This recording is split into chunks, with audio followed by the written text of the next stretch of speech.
Hello, I'm Brigantia, Blackbird of Blackbird's Brew. Happy Friday. Welcome back to Romance and Modern Mythology, Game of Thrones edition. This week we're looking at Jaime Lannister and Brienne of Tarth. Yes, you thought for a moment I was going to go in a really icky direction, didn't you? But no, we're not going in an icky direction in this video, but we are going in a very sad direction. This is the story of what might have been and how, in the name of all the gods, did the writers manage to mess up these character arcs in the 11th hour. But let's just get into this. So to start with, Brienne of Tarth was a female warrior. She was a romantic idealist of sorts. She really believed in that there was value and honor and valor in serving a lord who was worthy of being called a lord, and for utilizing her unique talents the best way that she knew how. Whereas Jaime Lannister, an extraordinarily gifted swordsman, he was cynical, soulless, and we won't get into his other activities.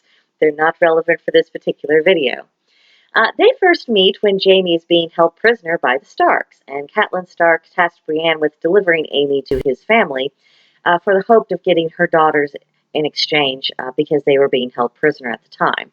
As one might imagine, the relationship between Jaime and Brienne became extremely adversarial, and rightfully so.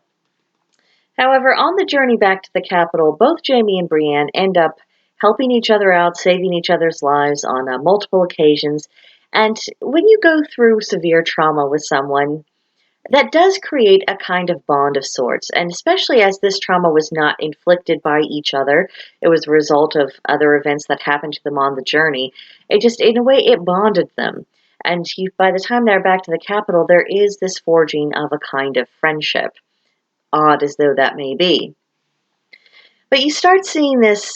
It's just a trifle warm. You can't help but think that in their exchanges, when they're looking at each other and where they're having deeper conversations, it's not just what's right there on the surface that's going on. It just seems like there's some sort of entanglement of the heart that is rapidly developing on both sides, to the discomfort of both, because there's a host of reasons of why that would be an unlikely pairing.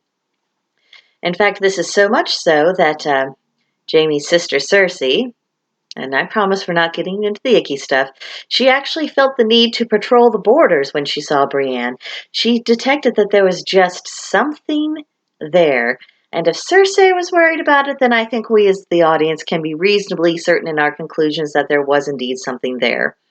And of course, as the story developed, Jaime and Brienne did eventually find themselves on opposite sides of another war. And you could just see the last time they parted before the next reuniting, right before the Battle of Winterfell, there was just longing and sadness in both of their eyes. The dream of what could have been, the possibilities that will never be pursued, the potential that was completely unrealized. You could just see these two people making a really horrible mistake by letting all of these other things get in the way of what was a very honest and honorable bond between the two of them. Now, fast forward to right before the Battle of Winterfell, Jaime comes calling on the Starks, and very much at the risk of his own life, I might add, because he sees that there is a larger enemy to be fought. He is wanting to get involved with that, even though he knows Cersei is not going to be useful at all. But he's wanting to do his part because he is recognizing a larger threat. So eventually he's accepted back in. The battle is successful. He and Brienne do both live through it. And then afterwards in the celebrations, well, things get cozy and cuddly. And you begin to think, oh, at last they got past all the stupid stuff, past all of the baggage, past all of the twisted stuff in Jaime's past. Like, oh, okay. And it was such a highlight moment for me when I saw that happen, just because I thought, oh, yay. The pacing is off for the past couple of seasons. The writing has taken a precipitous decline, but at least my Jaime and my Brienne are going to have something of a happily ever after. Oh, how wrong I was and how swiftly I was corrected, because it was not long after that when Jaime ends up going back to the capital, back to Cersei, back to all the sick and twistedness, leaving Brienne behind, and that was the last they saw of each other. This is tragedy. It is narrative malfeasance, and it bothers me so much. Especially when you compare tragedies that occurred in the earlier part of the story as compared to the tragedies that occurred later on in the series. At the beginning, whenever there was a tragedy, the characters felt it. It reshaped their world and how they perceived reality. They lived with it, and it really forged choices that they made going forward. Whereas in later seasons, all of the tragedy just seemed to be largely for shock value.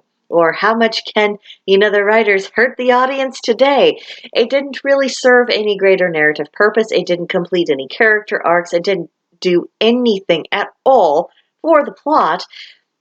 It was just this mishmash mess. And I do think that the relationship between Jaime and Brienne was a victim of this. If they were going to have this glorious moment of redemption and getting together, and, the tall girl, who was, too much like the guys to really be treated like the girl that she actually was, finally got someone who did see her as a woman and saw her as precious. And Jaime finally had an opportunity to be in an actual relationship instead of some twisted business with a family member.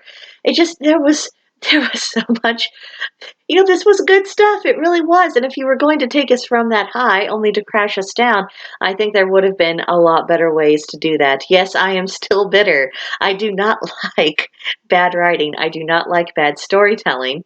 And one of the reasons why I will periodically bring up stories in this series that just had no real payoff and did not go well is as a warning example to all of us, whether we're amateur writers or whether people do it for professionals, just saying, you see this?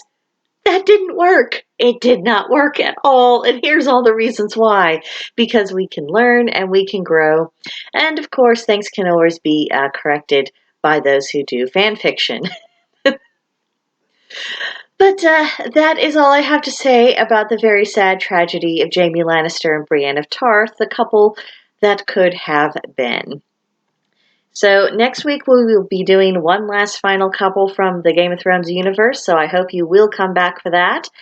And but until then, please visit us at Blackbird's Brew. There's a link to join in the description box below. Subscribe, like, comment. I'll see you in the next one. Bye-bye.